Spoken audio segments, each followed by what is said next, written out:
Hey, just a brief discussion about patellar tendinitis and inflammation. As I mentioned earlier, the term patellar tendinitis was changed some time ago to patellar tendinopathy.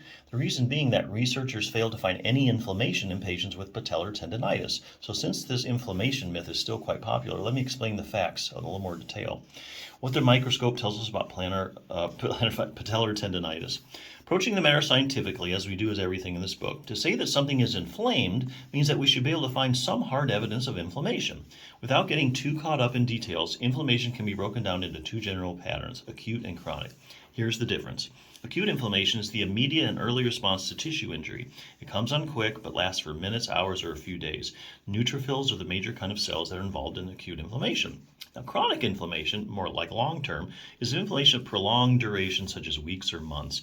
Some of the major types of cells that are involved in chronic inflammation include macrophages, lymphocytes, and plasma cells.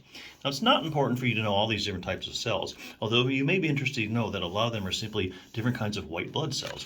What is important to know, however, is that these are exactly the kind of cells you should be able to find in people with patellar tendinitis if the muscle or tendon is indeed inflamed, since these cells are directly involved in the inflammatory process.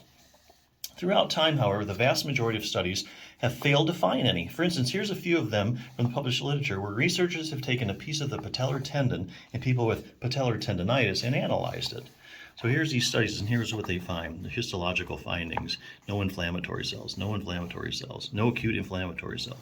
As you can see from the above table, it doesn't look like researchers have reported finding any of the cells that are directly involved in the inflammatory process. Therefore, without some cellular proof of an inflammatory response, one has no basis to accurately say that there is indeed inflammation when one has patellar tendinitis. The evidence just isn't there. Unfortunately, even though these and many more studies have been out for literally years, the information hasn't seemed to have gotten around like it should. So beware of using anti-inflammatory creams or any other treatments whose purpose is to get rid of inflammation in your knee that simply isn't there.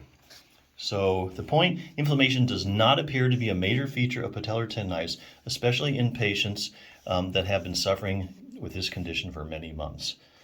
Okay, so don't treat the inflammation. What have they found? Well, on the other hand, research have consistently found when taking a piece of the patellar tendon and looking under a microscope, there are signs of failed tendon healing. So this is what they do find. Here are the three most common findings: disrupted and disorganized collagen fibers.